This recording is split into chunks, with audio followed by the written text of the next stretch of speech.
Hello, friends, and welcome to Adventures in Pixieland. We are in Bible study. I am greatly amused. Woo! Bumping into things. Hang on a second. Hello, friends. Sorry for that. So I had just finished personal Bible study and was just getting set up to do these videos. I hadn't even yet moved my cup of coffee, which is what I had to pause for. Because when I'm doing these videos, I can't have anything in this range or it'll get knocked over. Because I move about too much when I'm doing things. I got a restless energy about me. It's that, I don't know. It's just my general nature. I got a restlessness about me. I was distracted because these lights here were blinking behind me, and the camera started recording on its own. Like it did 3, 2, 1 and started while I was looking at those lights without me touching the phone to tell it to start. Because those lights are not supposed to flash, and they're new. And they only seem to flash when I'm in this position about to record Bible study. So I found that very interesting. It's just started recently too. It was like yesterday. So they don't flash any of the rest of the time. That's why I'm like, why is it so? I just bought that strand last year. So is it just that it's poor quality? Like what the heck is that? Jesus anointed at Bethany. We are in the NIV. We are in Bible study. We are in the book of Mark, and we are going to do all of chapter 14, but not in this one video because it's very long. It's 72 verses. So we are going to be in this video going from verse 1 through 26. So, Jesus anointed at Bethany. Now, the Passover and the feast of the unleavened bread were only 2 days away, and the chief priests and the teachers of the law were looking for some sly way to arrest Jesus and kill him. But not during the feast, they said, or the people may riot. So remember, in this cultural context that they're in, the Romans usually let you have your own religion if you have a God that they don't have. Because remember, it's not the Roman Catholics worshiping Jesus right now. They're not worshiping the God of heaven. They have a pantheon, and that's what they're worshiping. And if they have somebody in their pantheon who has a God that does what the God you're saying you want to worship does, then no dice, you call your God by our name. But if you have a God that they didn't have a God for, they were like, we love all the gods. Bring them all here. We'll give them a Latin name, and we'll worship them too. That's the Roman culture, that an aggression that they're coming from, okay, in the first place. Now, this is what the Jewish people are contending with. They allowed Judaism to stay around so long because Judaism pre-existed to their even knowledge as the Romans than any of the religions that the Romans had come up with so far. So it was only out of respect for that. But everybody there was in this state of tension during this time frame.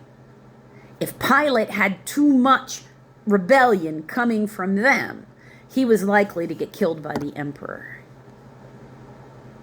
Because, how are they, if your regions, where you've been given to govern is in a constant state of rebellion, what kind of leader are you?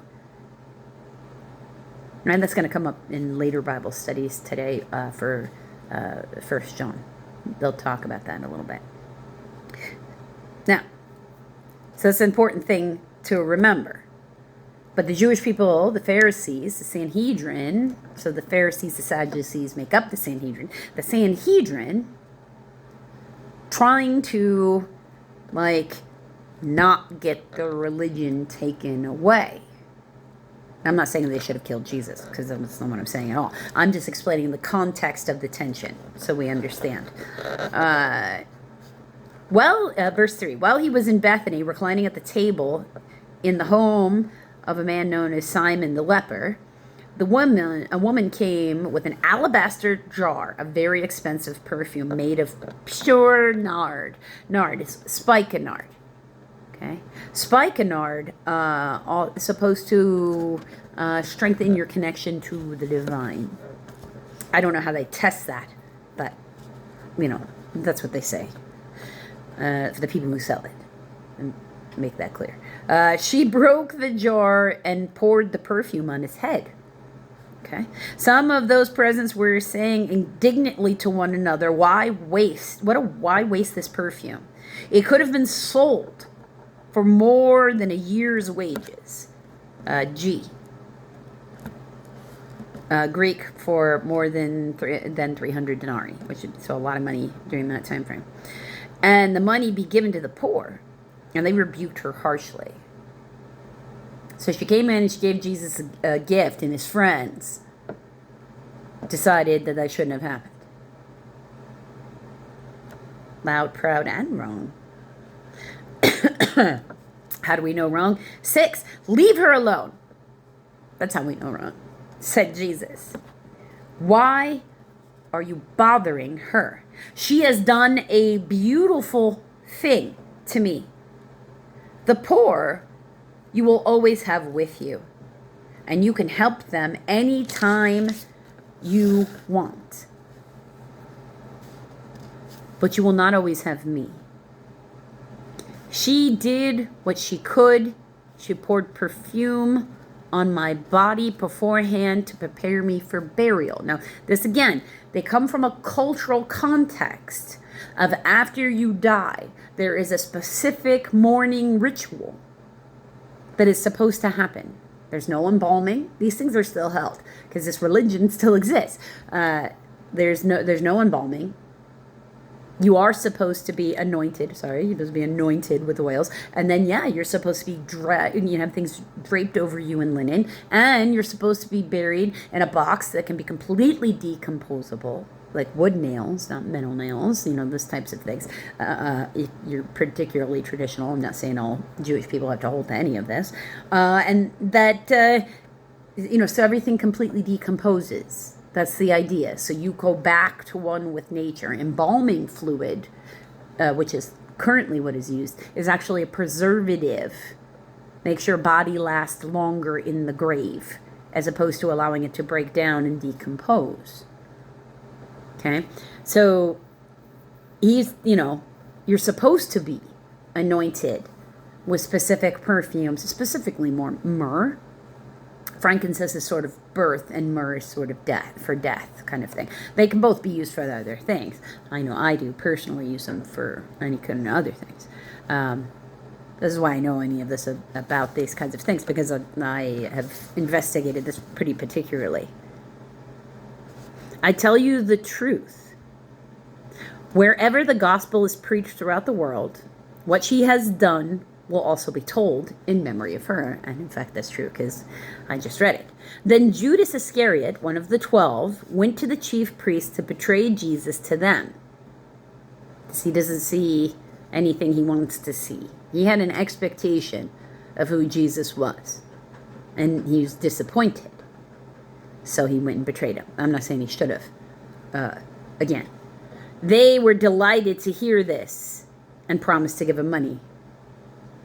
The devil sent out his evil wave, looking for his schemer that he could take advantage of, and he landed on Judas Iscariot, and Judas Iscariot went to the people who sent out that energy. So he watched for an opportunity to hand him over, and the plot thickens. The Lord's Supper. Big deal. You get to see that painting, Leonardo da Vinci. They're all facing one way at a giant table like they came intending to take a photo. On the first day of the Feast of Unleavened Bread. That's not really how they were stated. When it was customary to sacrifice the Passover lamb.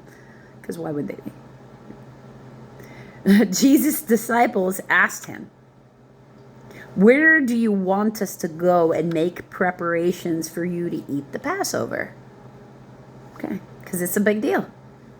Passover for them is a huge, for them being Jewish people, as important to them as the celebration of Easter is for us.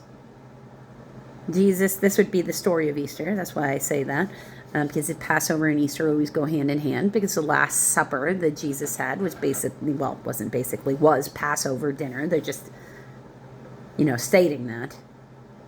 So they have to go hand in hand. That's why Easter moves, because it's based on the Jewish calendar and not our Greco-Roman kind of, it's Julian calendar that we use, I think it's called. Yeah. It's not on the same.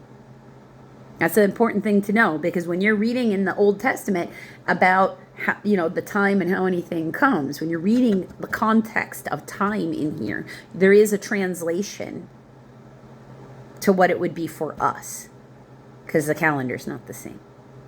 You can't just do one for one. Verse 13. So he sent two of his disciples. Let's slow down and read it right. So he sent two of his disciples, telling them, "Go to the city, and a man carrying a jar of water will meet you. Follow him. Say to the owner of the house he enters, 'The teacher asks, where is my guest room? Where may I eat the Passover with my disciples?' He will show you a large upper room furnished and ready. Make preparations for us there." God prearranged. He does that if you trust him to. The disciples left, went into the city, and found things just as Jesus told them. So they prepared the Passover. When the evening came, Jesus arrived with the 12. When they were reclining at the table, eating, he said, "I tell you the truth. One of you will betray me, one who is eating with me." So reclining at the table eating. During this time frame, it was not customary to do like I am doing right now, to have a high table and to sit in a chair. Chairs were a rare thing. Tables were lowered to the ground. Most people sat on the floor. You couldn't really afford a lot of furniture, so you sort of put priority on what the stuff was that you didn't want to be on the floor. So you can't keep it in, in an envisionment of how you'd be sitting around the table with your family on, having Easter dinner. It's not quite equivalent to each other. Verse 19, they were saddened, and one by one they said to him, "Surely not I," because nobody wants to betray Jesus. "It is one of the 12, he replied, "one who dips bread into the bowl with me. The Son of Man will go just as it is written about him. But woe to the man who betrays the Son of Man. It would be better for him if he had not been born." Oh, yeah, I'd imagine so. While they were eating, Jesus took bread, gave thanks, and broke it, and gave it to his disciples, saying, now this is part of the Eucharist every single day, "Take this. This is my body." He then took the cup, gave thanks, and offered to them, and they all drank from it. "This is the blood of the," and it gives me an A, or the new, the new covenant. Yeah, this is the blood of the new covenant, which is how I know it, which will be or is poured out for many. He said to them, "I tell you the truth, I will not drink again of the fruit of the vine until that day when I drink it anew in the kingdom of God." When they had sung a hymn, they went out to the Mount of Olives. All right. So, until a few minutes from now, friends.